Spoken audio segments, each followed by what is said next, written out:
Midi finissait de sonner. La porte de l'école s'ouvrit, et les gamins se précipitèrent en se bousculant pour sortir plus vite. Mais au lieu de se disperser rapidement et de rentrer dîner, comme ils le faisaient chaque jour, ils s'arrêtèrent à quelques pas, se réunirent par groupes et se mirent à chuchoter. C'est que ce matin-là, Simon, le fils de la Blanchotte, était venu à la classe pour la première fois. Tous avaient entendu parler de la Blanchotte dans leur famille.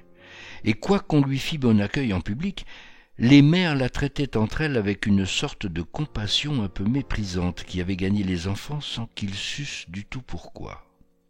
Quant à Simon, il ne le connaissait pas, car il ne sortait jamais et il ne galopinait point avec eux dans les rues du village ou sur les bords de la rivière. Aussi ne l'aimait-il guère.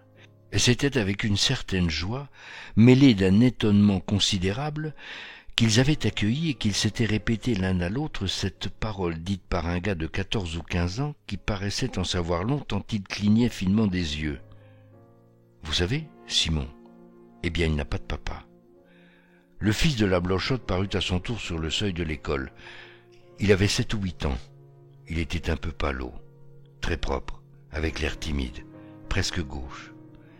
Il s'en retournait chez sa mère quand les groupes de ses camarades, chuchotant toujours et le regardant avec les yeux malins et cruels des enfants qui méditent un mauvais coup, l'entourèrent peu à peu et finirent par l'enfermer tout à fait. Il restait là, planté au milieu d'eux, surpris et embarrassé, sans comprendre ce qu'on allait lui faire. Mais le gars qui avait apporté la nouvelle, enorgueilli du succès obtenu déjà, lui demanda « Comment t'appelles-tu, toi ?» Il répondit « Simon ». « Simon quoi ?» reprit l'autre. L'enfant répéta tout confus « Simon ?» Le gars lui cria « On s'appelle Simon quelque chose, c'est pas un nom ça, Simon !» Et lui, prêt à pleurer, répondit pour la 3e fois « Je m'appelle Simon ». Les galopins se mirent à rire. Le gars triomphant éleva la voix « Vous voyez bien qu'il n'a pas de papa !» Un grand silence se fit. Les enfants étaient restés stupéfaits par cette chose extraordinaire, impossible, monstrueuse, un garçon qui n'a pas de papa. Ils le regardaient comme un phénomène, un être hors de la nature, et ils sentaient grandir en eux ce mépris, inexpliqué jusque-là, de leur mère pour la Blanchotte. Quant à Simon, il s'était appuyé contre un arbre pour ne pas tomber, et il restait comme atterré par un désastre irréparable. Il cherchait à s'expliquer, mais il ne pouvait rien trouver pour leur répondre et démentir cette chose affreuse qu'il n'avait pas de papa. Enfin, livide, il leur cria à tout hasard « Si, j'en ai un !»« Où est-il » demanda le gars. Simon se tut, il ne savait pas. Les enfants riaient, très excités, et ces fils des champs, plus proches des bêtes, éprouvaient ce besoin cruel qui pousse les poules d'une basse-cour à achever l'une d'entre elles aussitôt qu'elle est blessée. Simon avisa tout à coup un petit voisin, le fils d'une veuve, qu'il avait toujours vu, comme lui-même, tout seul avec sa mère. « Et toi non plus, dit-il, tu n'as pas de papa ?»« Si, répondit l'autre, j'en ai un. »« Où est-il » riposta Simon. « Il est mort, déclara l'enfant avec une fierté superbe. « Il est au cimetière, mon papa. » Un murmure d'approbation courut parmi les garnements, comme si ce fait d'avoir son père mort au cimetière eût grandi leurs camarades pour écraser cet autre qui n'en avait point du tout. Et ces polissons, dont les pères étaient, pour la plupart, méchants, ivrognes, voleurs et durs à leurs femmes, se bousculaient en se serrant de plus en plus, comme si eux, les légitimes, eussent voulu étouffer dans une pression celui qui était hors la loi. L'un, tout à coup, qui se trouvait contre Simon, lui tira la langue d'un air narquois et lui cria « Pas de papa, pas de papa !» Simon le saisit à 2 mains, aux cheveux, et se mit à lui cribler les jambes de coups de pied, pendant qu'il lui mordait la joue cruellement. Il se fit une bousculade énorme. Les 2 combattants furent séparés, et Simon se trouva frappé, déchiré, meurtri, roulé par terre, au milieu du cercle des galopins qui applaudissaient. Comme il se relevait, en nettoyant machinalement avec sa main sa petite blouse toute sale de poussière, quelqu'un lui cria « Va le dire à ton papa !» Alors il sentit dans son cœur un grand écroulement. Ils étaient plus forts que lui, Il l'avait battu, et il ne pouvait point leur répondre, car il sentait bien que c'était vrai qu'il n'avait pas de papa. Plein d'orgueil, il essaya pendant quelques secondes de lutter contre les larmes qui l'étranglaient. Il eut une suffocation, puis, sans cri, il se mit à pleurer par grands sanglots qui le secouaient précipitamment. Alors une joie féroce éclata chez ses ennemis, et naturellement, ainsi que les sauvages dans leur gaieté terrible, ils se prirent par la main et se mirent à danser en rond autour de lui, en répétant comme un refrain « Pas de papa, pas de papa !» Mais Simon tout à coup cessa de sangloter. Une rage l'affola. Il y avait des pierres sous ses pieds. Il les ramassa et de toutes ses forces les lança contre ses bourreaux. 2 ou 3 furent atteints et se sauvèrent en criant, et il avait l'air tellement formidable qu'une panique eut lieu parmi les autres. Lâches, comme l'est toujours la foule devant un homme exaspéré, ils se débandèrent et s'enfuirent. Resté seul, le petit enfant sans père se mit à courir vers les champs, car un souvenir lui était venu qui avait amené dans son esprit une grande résolution. Il voulait se noyer dans la rivière. Il se rappelait en effet que, 8 jours auparavant, un pauvre diable qui mendiait sa vie s'était jeté dans l'eau parce qu'il n'avait plus d'argent. Simon était là lorsqu'on le repêchait.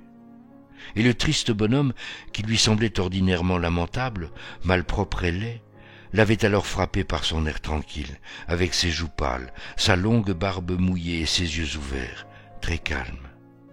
On avait dit alentour « Il est mort ». Quelqu'un avait ajouté « Il est bien heureux maintenant ».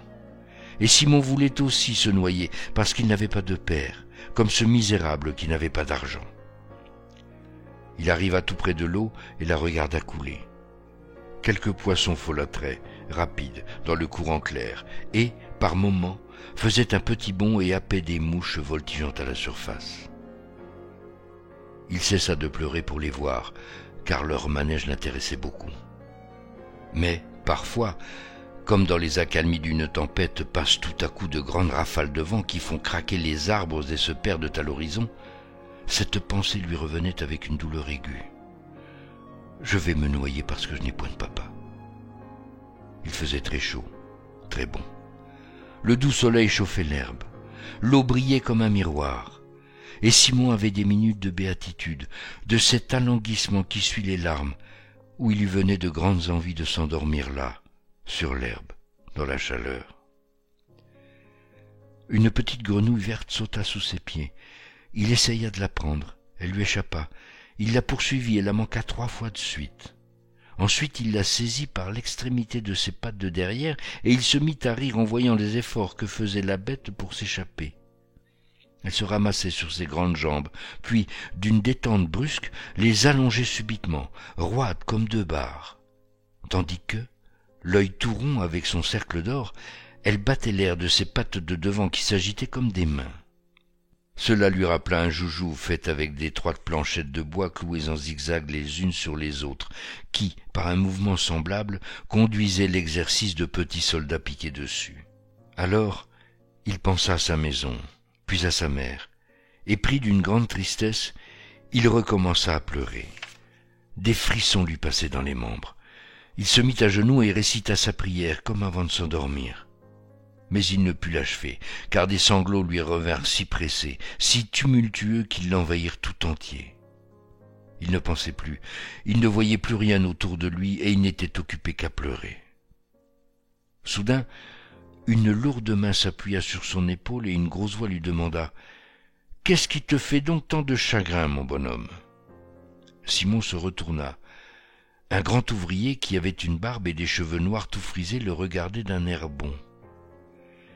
Il répondit avec des larmes plein les yeux et plein la gorge. « Ils m'ont battu, parce que je n'ai pas de papa. » « Comment ?» dit l'homme en souriant. « Mais tout le monde en a un. » L'enfant reprit péniblement au milieu des spasmes de son chagrin. « Moi, je n'en ai pas. » Alors l'ouvrier devint grave. Il avait reconnu le fils de la Blanchotte, et, quoique nouveau dans le pays, il savait vaguement son histoire. « Allons, dit-il, console-toi, mon garçon, et viens-t'en avec moi chez ta maman. On te donnera un papa. » Ils se mirent en route, le grand tenant le petit par la main, et l'homme souriait de nouveau, car il n'était pas fâché de voir cette Blanchotte, qui était, comptait-on, une des plus belles filles du pays, et il se disait peut-être, au fond de sa pensée, qu'une jeunesse qui avait failli pouvait bien faillir encore. Ils arrivèrent devant une petite maison blanche, très propre. « C'est là, dit l'enfant. » Et il cria « Maman !» Une femme se montra, et l'ouvrier cessa brusquement de sourire, car il comprit tout de suite qu'on ne badinait plus avec cette grande fille pâle qui restait sévère sur sa porte, comme pour défendre à un homme le seuil de cette maison où elle avait été déjà trahie par un autre. Intimidé, et sa casquette à la main, il balbutia « Tenez, madame, je vous ramène votre petit garçon qui s'était perdu près de la rivière. » Mais Simon sauta au cou de sa mère et lui dit en se remettant à pleurer « Non, maman, j'ai voulu me noyer, parce que les autres m'ont battu, parce que je n'ai pas de papa. » Une rougeur cuisante couvrit les joues de la jeune femme, et, meurtrie jusqu'au fond de sa chair, elle embrassa son enfant avec violence pendant que des larmes rapides lui coulaient sur la figure. L'homme ému restait là, ne sachant comment partir. Mais Simon soudain courut vers lui et lui dit « Voulez-vous être mon papa ?» Un grand silence se fit. La Blanchotte, muette et torturée de honte, s'appuyait contre le mur, les deux mains sur son cœur. L'enfant, voyant qu'on ne lui répondait point, reprit « Si vous ne voulez pas, je retournerai me noyer. » L'ouvrier prit la chose en plaisanterie et répondit en riant « Mais oui, je veux bien. »« Comment est-ce que tu t'appelles ?»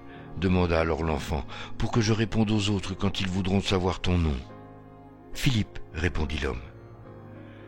Simon se tut une seconde pour bien faire entrer ce nom-là dans sa tête, puis il tendit les bras, tout consolé, en disant « Eh bien, Philippe, tu es mon papa. » L'ouvrier, l'enlevant de terre, l'embrassa brusquement sur les deux joues, puis il s'enfuit très vite à grandes enjambées.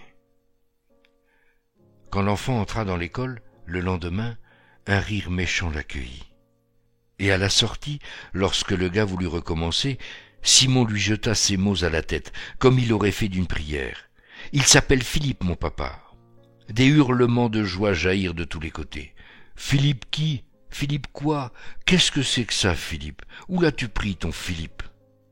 Simon ne répondit rien, et, inébranlable dans sa foi, il les défiait de l'œil, prêt à se laisser martyriser plutôt que de fuir devant eux. Le maître d'école le délivra et il retourna chez sa mère.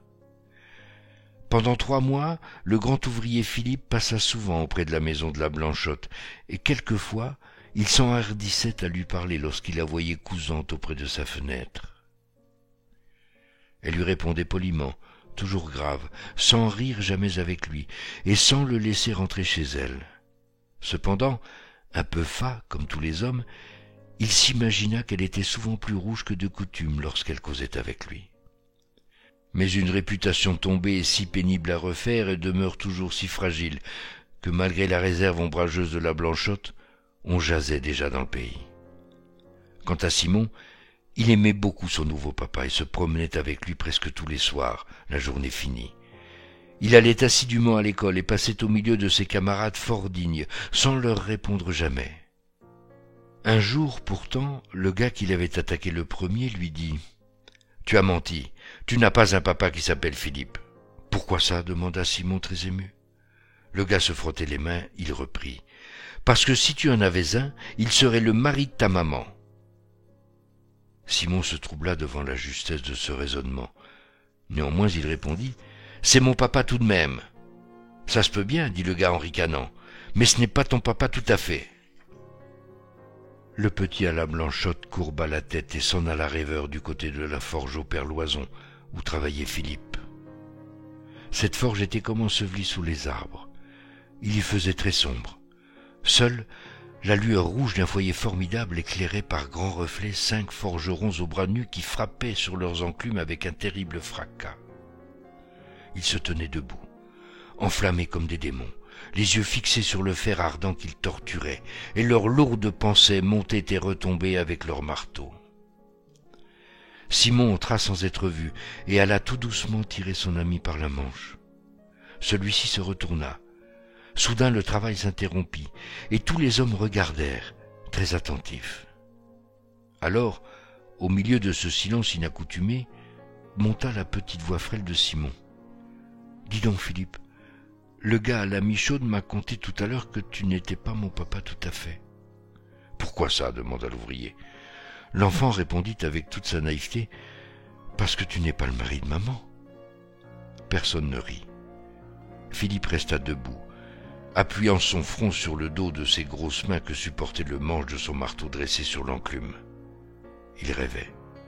Ses 4 compagnons le regardaient, et tout petit entre ces géants, Simon, anxieux, attendait. Tout à coup, un des forgerons, répondant à la pensée de tous, dit à Philippe : « C'est tout de même une bonne et brave fille que la Blanchotte, et vaillante et rangée malgré son malheur, et qui serait une digne femme pour un honnête homme. »« Ça c'est vrai, » dirent les 3 autres. L'ouvrier continua : « Est-ce sa faute à cette fille si elle a failli ? On lui avait promis mariage, et j'en connais plus d'une qu'on respecte bien aujourd'hui et qui en a fait tout autant. »« Ça c'est vrai, » répondirent en chœur les 3 hommes. Il reprit : « Ce qu'elle a peiné, la pauvre, pour élever son gars toute seule, et ce qu'elle a pleuré depuis qu'elle ne sort plus que pour aller à l'église. Il n'y a que le bon Dieu qui le sait. »« C'est encore vrai, » dirent les autres. Alors on n'entendit plus que le soufflet qui activait le feu du foyer. Philippe, brusquement, se pencha vers Simon. « Va dire à ta maman que j'irai lui parler ce soir. » Puis il poussa l'enfant dehors par les épaules. Il revint à son travail et, d'un seul coup, les 5 marteaux retombèrent ensemble sur les enclumes. Ils battirent ainsi le fer jusqu'à la nuit, forts, puissants, joyeux comme des marteaux satisfaits. Mais, de même que le bourdon d'une cathédrale résonne dans les jours de fête au-dessus du tintement des autres cloches, ainsi le marteau de Philippe, dominant le fracas des autres, s'abattait de seconde en seconde avec un vacarme assourdissant. Et lui, l'œil allumé, forgeait passionnément, debout dans les étincelles. Le ciel était plein d'étoiles quand il vint frapper à la porte de la Blanchotte. Il avait sa blouse des dimanches, une chemise fraîche et la barbe faite. La jeune femme se montra sur le seuil et lui dit d'un air peiné : « C'est mal de venir ainsi la nuit tombée, monsieur Philippe. » Il voulut répondre, balbutia et resta confus devant elle. Elle reprit : « Vous comprenez bien pourtant qu'il ne faut plus que l'on parle de moi. » Alors lui, tout à coup : « Qu'est-ce que ça fait, dit-il, si vous voulez être ma femme ?» Aucune voix ne lui répondit, mais il crut entendre dans l'ombre de la chambre le bruit d'un corps qui s'affaissait.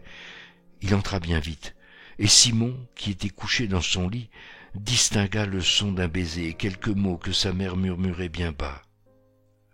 Puis, tout à coup, il se sentit enlevé dans les mains de son ami, et celui-ci, le tenant au bout de ses bras d'Hercule, lui cria : « Tu leur diras à tes camarades que ton papa c'est Philippe Rémy, le forgeron, et qu'il ira tirer les oreilles à tous ceux qui te feront du mal. » Le lendemain, comme l'école était pleine et que la classe allait commencer, le petit Simon se leva, tout pâle et les lèvres tremblantes.